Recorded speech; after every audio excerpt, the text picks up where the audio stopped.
विद्यार्थियों, मैं अरविंद सुलानिया, सहायक आचार्य इतिहास, राजकीय महाविद्यालय श्री गंगानगर, आज आपको औरंगजेब की दक्षिण भारत की नीति के बारे में बताऊंगा। औरंगजेब के शासनकाल का उत्तरार्ध दक्षिण शक्तियों से युद्ध करके एवं दक्षिण में अपनी शक्ति सुदृढ़ करने में व्यतीत हुआ। दक्षिण की समस्याओं में वह इतनी बुरी तरह घिस गया कि उसे उत्तर भारत की ओर ध्यान देने का अवसर ही प्राप्त नहीं हुआ। घातक परिणाम निकले। एक इतिहासकारों के शब्दों में, जिस प्रकार स्पेन के फूडे ने नेपोलियन बोनापार्ट को बर्बाद कर दिया, उसी प्रकार दक्षिण के नासूर ने औरंगजेब को भी नष्ट कर दिया। अब हम उन बातों पर विचार करेंगे कि औरंगजेब ने दक्षिण भारत के राज्यों के साथ युद्ध क्यों किया। दक्षिण भारत में इस समय तीन प्रमुख शक्तियां थीं: बीजापुर, गोलकुंडा के सिया राज्य और मराठे। दो बार दक्षिण का सूबेदार रहने के कारण औरंगजेब दक्षिण की राजनीति से पूरी तरह वाकिफ था। वह उनकी शक्ति को मुगल सत्ता के लिए गंभीर चुनौती मानता था। इसलिए अपनी सूबेदारी के दौरान उसने इन राज्यों की शक्ति को नष्ट करना चाहा, परंतु शाहजहां के हस्तक्षेप के कारण वह ऐसा नहीं कर सका। अतः शासक बनने के बाद उसने दक्षिण में विस्तारवादी नीति अपनाने का प्रयास किया। उसका उद्देश्य इन राज्यों पर अधिकार कर इन्हें मुगल साम्राज्य में मिलाकर अपनी स्थिति को सुदृढ़ करना था। इसके साथ साथ दक्षिण भारत में यूरोपियन व्यापारियों की बढ़ती राजनीतिक लालसा पर भी नियंत्रण लगाना चाहता था। धार्मिक एवं आर्थिक कारणों से भी औरंगजेब को दक्षिण में विस्तार नीति अपनाने को प्रेरित किया। वह सिया राज्यों का इस्लाम विरोधी मानता था। मराठों के अधीन हिंदू पद पासा की स्थापना का जो प्रयास किया जा रहा था, उसे भी वह नहीं देख सकता था। साथ ही औरंगजेब के शासक बनने तक राज्य की स्थिति दुर्बल हो चुकी थी। दक्षिण के राज्यों के पास बहुत अधिक धन था, जिससे धन की कमी दूर हो सकती थी। इसके अतिरिक्त राजनीतिक अशांति एवं उत्तर भारत में औरंगजेब को फंसा देखकर दक्षिण की रियासतों ने मुगलों को कर देना बंद कर दिया था। इस बकाये के साथ हर्जाने की वसूल भी आवश्यक था। उत्तर भारत में 1681 तक स्थिति लगभग नियंत्रण में आ चुकी थी और अन्य कहीं विस्तार की जगह नहीं थी। इसलिए उसने दक्षिण के राज्यों को विजय करने की योजना बताई। जैसा कि हमने बताया है कि दक्षिण में औरंगजेब के मुख्य तीन प्रतिद्वंदी थे: बीजापुर, गोलकुंडा और मराठे। सर्वप्रथम औरंगजेब ने बीजापुर विजय की सितंबर 1686 में। सर बीजापुर और गोलकुंडा दोनों राज्यों में बीजापुर राज्य अधिक शक्तिशाली और बड़ा था। अतः औरंगजेब ने सर्वप्रथम बीजापुर पर अधिकार करने के उद्देश्य से एक के बाद एक 3 सैनिक अभियान बीजापुर के विरुद्ध भेजे। पहला 1666 में मिर्जा राजा जयसिंह के नेतृत्व में, दूसरा 1676 में बहादुर शाह खां के नेतृत्व में और तीसरा 1679 में दिलेर खां के नेतृत्व में। किंतु ये तीनों सेनापति बीजापुर पर अधिकार करने में सफल नहीं हो सके। उन्हें अपने प्रयासों में कोई सफलता नहीं मिली। 1681 में औरंगजेब स्वयं दक्षिण भारत पहुंचा और वह समझ गया कि जब तक बीजापुर और गोलकुंडा राज्यों को पूर्णतः समाप्त नहीं किया जा सकता, मराठों को वश में करना कठिन था। इसके लिए उसने बीजापुर पर अधिकार करने की योजना बनाई। उसने पहले दोनों सिया राज्यों को मराठों का साथ छोड़ने के लिए बाध्य किया, परंतु विफल रहा। इसलिए उसने आक्रमण की नीति बनाई। शहजादा आजम और मुअज्जम को बीजापुर का दमन करने का भार सौंपा गया। आजम ने शोलापुर पर अधिकार किया, परंतु ज़्यादा प्रगति नहीं कर सका। मुअज्जम भी असफल रहा। इसलिए औरंगजेब ने बीजापुर के सुल्तान से मांग की कि वह मराठों के विरुद्ध मुगलों को सैनिक सहायता व रसद दे, मुगल सेना को अपने इलाके से गुजरने दे और मुगल विरोधी बीजापुर सरदार सरजा खां को हटा दे। सुल्तान ने इन मांगों की ध्यान तो दिया ही नहीं, उल्टे औरंगजेब से मांग की कि वह बीजापुर राज्य के जीते हुए इलाकों को वापस कर दे।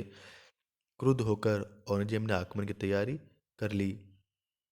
अप्रैल 1685 में आजम के सेनापतित्व में मुगल सेना ने बीजापुर को घेर डाला। आदिल शाह की सहायता के लिए मराठे और गोलकुंडा के सुल्तानों ने अपनी सैनिक सहायता भेजी। बीजापुर पर लंबे समय तक घेराबंदी बनी रही। मुगलों को कड़ा संघर्ष का सामना करना पड़ा। औरंगजेब को स्वयं बीजापुर जाना पड़ा। उसकी उपस्थिति से मुगल सेना में नवजीवन का संचार हुआ। दूसरी तरफ बीजापुर के प्रतिरोध की शक्ति समाप्त होती जा रही थी। अतः आदिल शाह ने 1686 में आत्मसमर्पण कर दिया। सुल्तान के लिए वार्षिक पेंशन और मनसब की व्यवस्था कर दी गई। उसने औरंगजेब की अधीनता स्वीकार कर ली। आदिल शाही राज्य को समाप्त कर इसे मुगल साम्राज्य में मिला लिया गया। कुछ समय बाद आदिल शाह को कैद कर लिया गया। कैद में ही 1700 में उसकी मृत्यु हो गई। इस प्रकार लंबे संघर्ष के पश्चात औरंगजेब अंततः बीजापुर को मुगल साम्राज्य में लाने में सफल हुआ। यह उसकी दक्षिण भारत में एक बहुत बड़ी सफलता थी। अब हम बात करेंगे गोलकुंडा विजय। बीजापुर के बाद औरंगजेब की अगली महत्वपूर्ण विजय थी गोलकुंडा विजय, जो उसने अक्टूबर 1687 में की।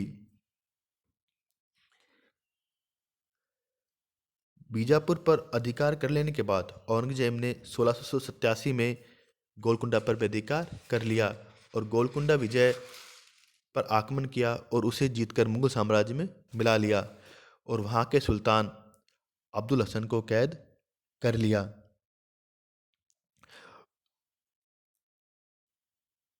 इस अभियान में औरंगजेब को बेहिसाब संपत्ति प्राप्त हुई, जिसके कारण उसकी आर्थिक स्थिति सुदृढ़ हो गई। अब हम बात करेंगे औरंगजेब का मराठों के साथ में संबंध। औरंगजेब ने गोलकुंडा और बीजापुर को जीतने के बाद मराठों की ओर ध्यान देना प्रारंभ कर दिया। औरंगजेब के मराठों के साथ संघर्ष के हम निम्नलिखित 4 चरणों में विभाजित कर सकते हैं। औरंगजेब और शिवाजी। जिस समय औरंगजेब 1658 में सिंहासन पर बैठा, इस समय तक महाराष्ट्र का बहुत बड़ा भूभाग अपने अधिकार में करके शिवाजी ने महाराष्ट्र में एक स्वतंत्र मराठा राज्य की स्थापना कर ली। और जब प्रारंभ में औरंगजेब द्वारा शिवाजी के विरुद्ध शाइस्त खां जैसे मुगल सेनापति को भेजा गया, वो भी शिवाजी का दमन करने में असफल रहा। तब औरंगजेब ने मिर्जा राजा जयसिंह को 1664 में शिवाजी की शक्ति का दमन करने के लिए दक्षिण भारत भेजा, जिसने शिवाजी को पराजित करके एक संधि करने के लिए विवश कर दिया। शिवाजी के अनुरोध पर 24 जून 1665 में शिवाजी और मिर्जा राजा जयसिंह के मध्य पुरंदर की कृषि संधि हुई, जिसकी शर्तें निम्न है। शिवाजी ने मुगल अधीनता स्वीकार कर ली, किंतु उन्हें मुगल दरबार में व्यक्तिगत रूप से उपस्थित होने से छूट मिल गई। शिवाजी के द्वारा 23 किले और 4 लाख हूण की राशि का प्रदेश मुगलों को दिया गया। 12 किले और 1 लाख हूण की आय का प्रदेश शिवाजी के पास रहा। शिवाजी के पुत्र संभाजी को 5000 का घुड़सवार दस्ते सहित मुगल सैनिक सेवा में नियुक्त कर दिया गया। यदि मुगल सेनाओं द्वारा बीजापुर पर आक्रमण किया जाता है तो शिवाजी बीजापुर के विरुद्ध मुगल सेना की सहायता करेगा। इस प्रकार पुरंदर की संधि के द्वारा न केवल शिवाजी ने मुगल अधीनता स्वीकार कर ली, बल्कि अपने राज्य का 2/3 भाग मुगलों को सौंप दिया। किंतु शिवाजी इस संधि से खुश नहीं था। जब शिवाजी को आगरा में मुगल दरबार में ले जाया गया तो शिवाजी के साथ अपमानजनक व्यवहार किया गया। इसी व्यवहार से क्रुद्ध होकर शिवाजी मुगल कैसे निकल गए और वापस महाराष्ट्र पहुंच गए। और महाराष्ट्र पहुंचने के बाद शिवाजी ने एक एक करके उन अधिकांश किलों पर पुनः अधिकार कर लिया जो उन्होंने पुरंदर की संधि के तहत मुगलों को दिए थे। 1677 में शिवाजी ने कर्नाटक का प्रदेश भी बीजापुर के सुल्तान सिकंदर आदिल शाह से छीनकर अपने अधिकार में कर लिया, जिसमें जिंजी और वेल्लोर 2 जिले सम्मिलित थे। इस प्रकार 1680 में शिवाजी की मृत्यु हुई। औरंगजेब उनकी शक्ति का दमन नहीं कर सका और वे महाराष्ट्र में एक स्वतंत्र और शक्तिशाली राज्य की स्थापना करने में सफल हुए। शिवाजी की मृत्यु के बाद उनका ज्येष्ठ पुत्र संभाजी छत्रपति नियुक्त हुआ, किंतु 1686 में बीजापुर और 1687 में गोलकुंडा राज्य को जीत लेने के बाद औरंगजेब अंततः संभाजी को भी कैद कर लेता है और उन्हें घोर यातनाएं देकर उनका वध कर देता है। 1689 में संभाजी का वध करवा दिए जाने के बाद औरंगजेब ने अपनी सारी ताकत मराठों के विरुद्ध लगा दी, किंतु राजा राम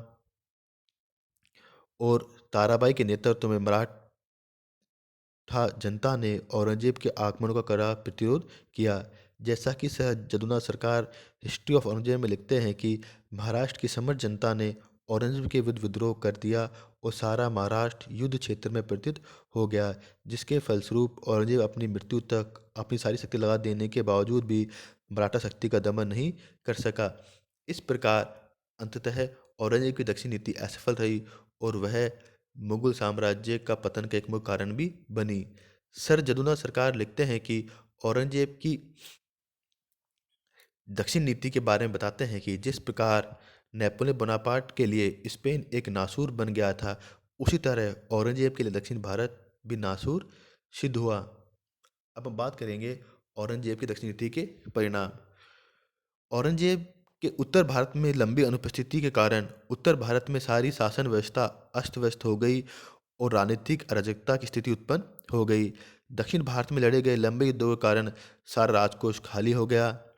मराठा शक्ति का दमन करने में असफल हो जाने के फलस्वरूप मुगलों की सैनिक प्रतिष्ठा पूर्णतः समाप्त हो गई थी। मनुची लिखते हैं कि दक्षिण में लड़े गए लंबे युद्धों के कारण सारा दक्षिण भारत वीरान हो गया और खेतों में फसलों के बजाय मरे हुए जानवर और मनुष्यों की हड्डियां नजर आती थी। इस प्रकार कुल मिलाकर औरंगजेब की दक्षिण नीति असफल रही। औरंगजेब की दक्षिण नीति की आलोचना अनेक विद्वानों ने की है। उसने कुतुबशाही और आदिलशाही रियासतें समाप्त कर दी। दक्षिण में युद्धों में मुगलों को अपार जन धन की हानि उठानी पड़ी। मुगलों की शक्ति और प्रतिष्ठा को गहरा आघात पहुंचा। लंबे समय तक दक्षिण में रह जाने से उत्तर भारत की स्थिति बिल्कुल बिगड़ गई। प्रशासनिक और आर्थिक व्यवस्था पूर्णतः नष्ट प्राय हो गई थी। क्षेत्रीय शक्तियों ने अपने आप को स्वतंत्र कराना प्रारंभ कर दिया था। दक्षिण में रहने के बावजूद औरंगजेब दक्षिण भारत पर पूर्णतः प्रभाव स्थापित नहीं कर पाया था। मराठा स्वतंत्र संग्राम ने औरंगजेब की कमर तोड़ दी और दक्षिण ही उसकी कब्रगाह बन गई। इस प्रकार कुल मिलाकर हम निष्कर्ष रूप में कह सकते हैं कि औरंगजेब की दक्षिण नीति कहीं ना कहीं मुगल साम्राज्य पतन के लिए उत्तरदायी